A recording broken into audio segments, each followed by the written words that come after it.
xam ne maa la gën a réew maa la gën a sadik maa la gën a sañ yow sañoo bu ma kenn woo dama ne lii nañ ko dagg sax yóbbu ko fu la neex te barki Seydina Muhammad ki gën a mag ci xalal taxawoon li ma wax nii si lay jaaraat bi nga ma juralee si sëy yow Papis Fall boobu nga waroon tiit ci man te xam ne du ma doom bu ñuy toroxal ndax li ma torox si sama àddina rek doy na yàlla du ma ci boole laat leneen xam nga la moo ma toroxal sama àddina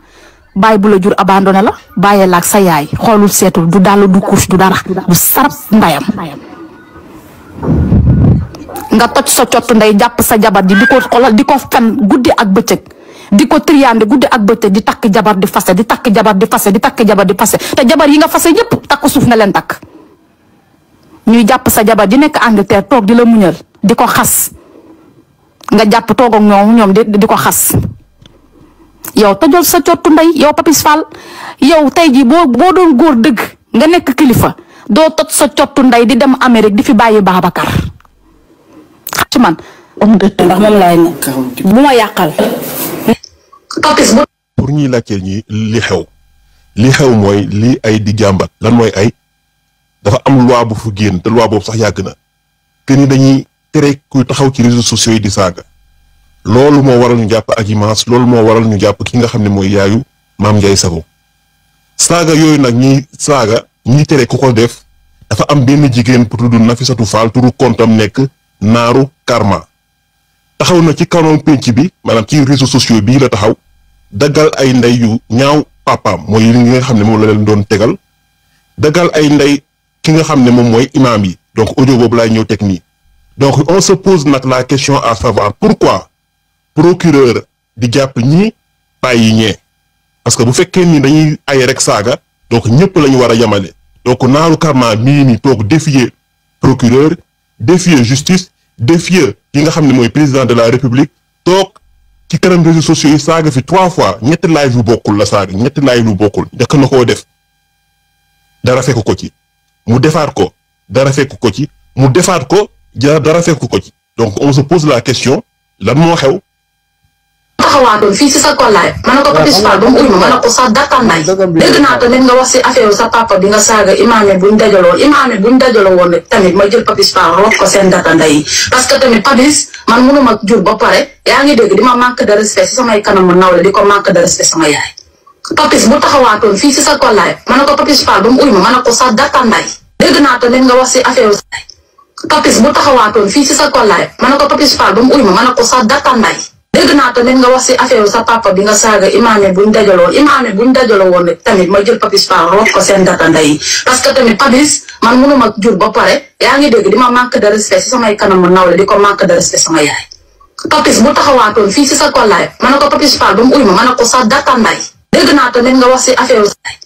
Papis bu taxawaatoon fii si sa kollaay ma ne ko Papis Fall ba mu uy ma ne ko sax dattanday dégg naa tamit nga wax si affaire sa papa bi nga saaga imaame buñ dajaloo woon tamit ma jël Papis Fall roof ko seen dattanday yi. donc fii nii déjà biñ leen njëkk a tegal boobu moo jiitu mu toog en plein live di saaga papaam di saaga yaayu papaam maanaam maamam di saaga famille wu papaam ci live la ko defee live public ñëpp di seet donc ay jour weesu ñu koy interroger waat ci loolu. ba pare Rimba xoolal moo ngay victimiser wu kat. yow kii man bi ma ko bàyyee yàgg na de yéen ñëpp yéenay sama seede moom mooy wër ci laay fi de man des fois sax damay yeewu ñu ne ma bay goonde démb ci yow la nekkoon comprendre nga te moom audio yi rek nag la ragal audio yi nii tubaarikàlla Rimbax di tax moo tax mu dem tàllaay fa ñemewut audio yi yow yaa ngi nekk Sénégal gële man mi nekk Allemagne gi man boo wàccoon Sénégal sax man mënoo ci man dara ñaar dërëm mënoo ko ci man maa fa amagul soxla te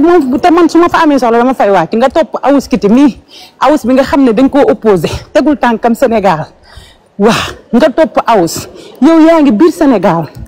déggoo ma ne la jomaayee Sonko yey joomaay amul patriote la amul dara la fii ku def loo warta def ñu teg la foo warta teg ñun ñii nag ñun dañoo jotagut ci ñun buñ jotee ci ñun tamit on va lire l'heure nga nekk Sénégal te waa Europe lu ñu def nga bëgg koo def yow sa rêve elle n'a pas brisé oui tu as déposé tous les visas c'est non c'est difficile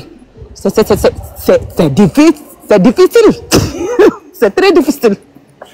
Europe bëgg nga Europe mais Europe bëggu la léegi nag doo muñ sa akara boobu nga doon jaay ak sele bi nday kan Bambay ñun ñëpp ñu la doon soutenir yaa ngi dégg ñun ñëpp ñu ngi la doon soutenir nga am jom tuuti am ci loo jàpp nelawoo guddi nelawoo bëccëg taloo sangu taloo loqati sa kër demoo lekki jën doxantoog sa doom man xale bi yërëm naa ko waa case des tout petits le droit de l'homme et des enfants du Sénégal le ministre de la famille et le ministre de l'environnement waaye yow ministre tubaarikàlla xanaa gisoo lii le ministre des affaires des trucs des enfants de l'école et de l'éducation moom fu mu ne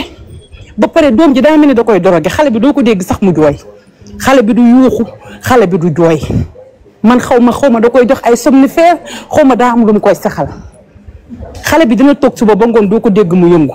te xale bu nekk en bonne santé tubaarikàlla day jàppise xale bu nekkee en bonne santé day jàppise naan waaye di yuuxu di def ay caprice waaye xale bi danaan nemm loolu tam c'est très grave baygoon da ngay nelaw ba 2 heures gestu seen ko ci laay fi muy wutal boppam importance naan dama ne naan yéen a may dégg waaye barki dégg bindooy wootee am na lu neex loo xam ne barki maam ñoom sëñ Fall lu neexe noonu bi mu yëgee ne dañoo convoqué aji ma sa fa taal laay fam ci guddi gi bi mu taalee caat yéeg fa rek mu xam ne caat day saaga mu wàcce ko naan ko laay réseau bi dafa daw nan ko defaatal demande réseau bi dafa daw ma ne ko kon dafoo kon dafoo ñun ñii moo tax bëggut a reculer te ngaa reculer ca ba ngay ami tànk rimus mii kenn xamu ko ñii ngi naan mu ngi Australie ñii naan mu ngi ginnaaw fin du monde man mii waxi nopp man ku wéet rek laa di wéttaliku ku liggéey ba wàcc yor sama ñaari doom nekk célibataire frustré wu yaa ngi dégg gisuma ko ma nàmpal sama weenu góos gisuma ko ma jàppal gaam ma toog di wax samay bal ma pare ràcc sama lëf tëdd nga topp ma yàq sa vie yàq sa àdduna lu ma wax nga dugg la lu ma bu ma laay fee bu may pare muy siif di taa fi mu toll nee te dof la kat maa ngi ko coq di ko saaga xoolal moo ngay fayu yow xam nga ne saaga boobu nga taf jigu la man mën naa taf saaga fii ba suba man ak yow duñu benn maa ngi koy coq pour mu saaga mën na koo muñ mënatu koo muñ léegi mu commencé siif man boo ma toppee da ngay sànku nee nga da ngaa intelligent mais intelligent woo ma chérie tu es trop bête parce que heure bu ma la bëggee yëngal la man maa la abandonné woon rek bañ laa faale parce que aw ma woon sa jot ba pare nag pib yi may def dagg sa xol bi ba jeex yow kenn nawloowu la naan artiste sénégalais artiste dañ may woy ba mu neex parce que man maa ko fi xaar de dañ maa taf acharné wu ci man lii ma am tey jomb ma man ak yow ñoo doorandoo tubaarikàlla ma siiw te yow siiwoo kenn xamul la tëjoo fenn foste nga nag ba sonn indi nga seet neex lu nga comédie nga def nga lépp xale yi bëgguñu la doo noppal sa bopp nga dem nga wuti liggéey boo xëyee nga am ci loo jàpp nga am occupation parce que man mii nga topp man damaa yor sama liggéey de man damay liggéey ba wàcc su ma paree wax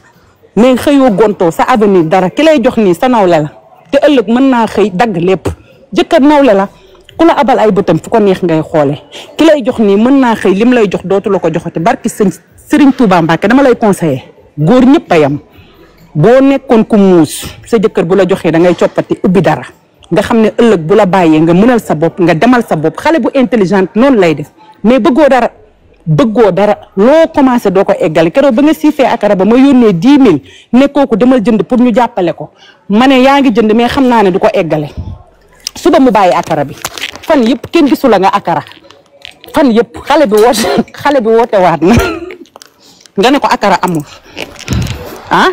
nga commencé bañ lay jàppale nga arrêté waat yëpp rimus xaaral ma tëj bala léegi suba dina ko def suba nga gis ko mu akara kon ko wax nga ko xaaral ma tëj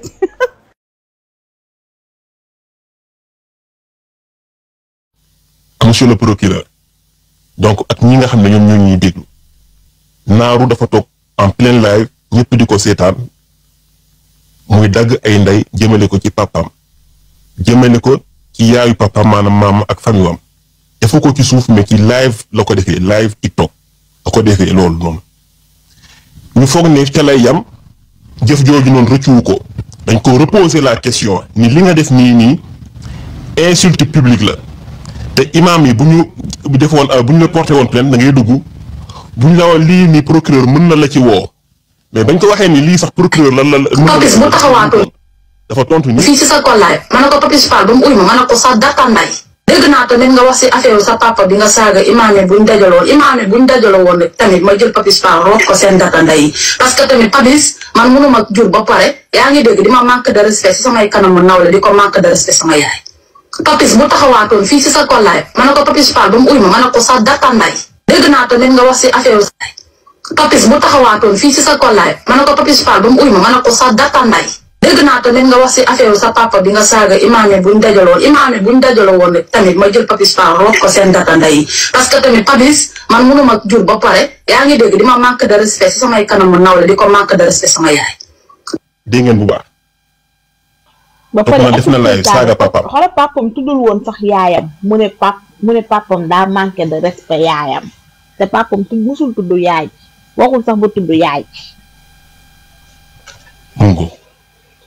ñu posé ko question moom mu boole ci imaam yi non seulement dafa saaga papam mais daf ci boole imaam yi nee na li mu def noonu moo tay def ko te ensuite mu ngi ciy boole sax imaam yi saaga waale imaamu sénégalais.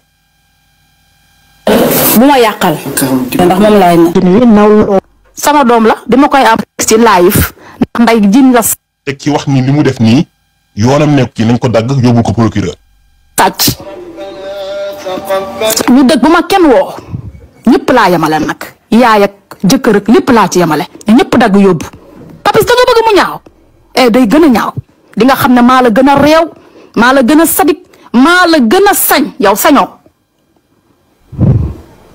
bu ma kenn woo dama ne lii nañ ko dagg sax yóbbu ko fu leen neex te barki Seydina Muhammad ki gën a mag ci xalal taxawoon li ma wax nii si lay jaaraat bi nga ma juralee si sëy yow Papis Fall boobu nga waroon tiit ci man te xam ne du ma doom bu ñuy toroxal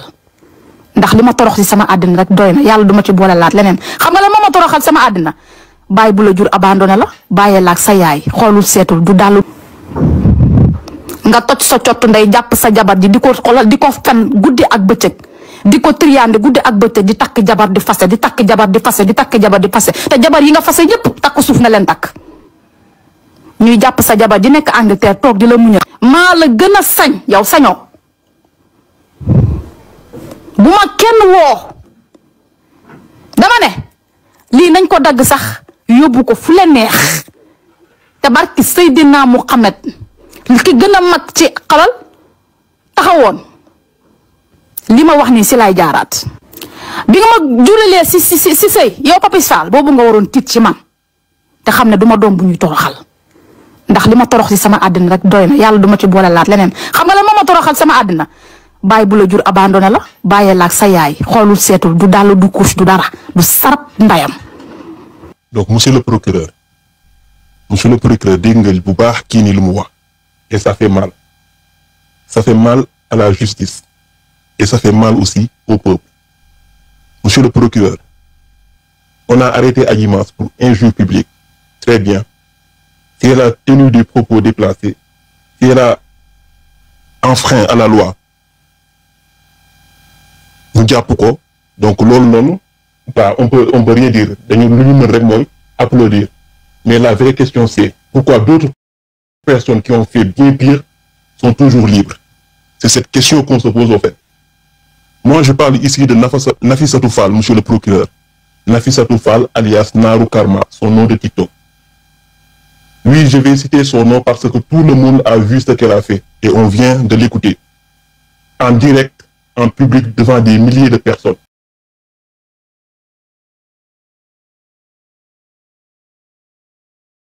Elle a franchi la ligne rouge, monsieur le procureur.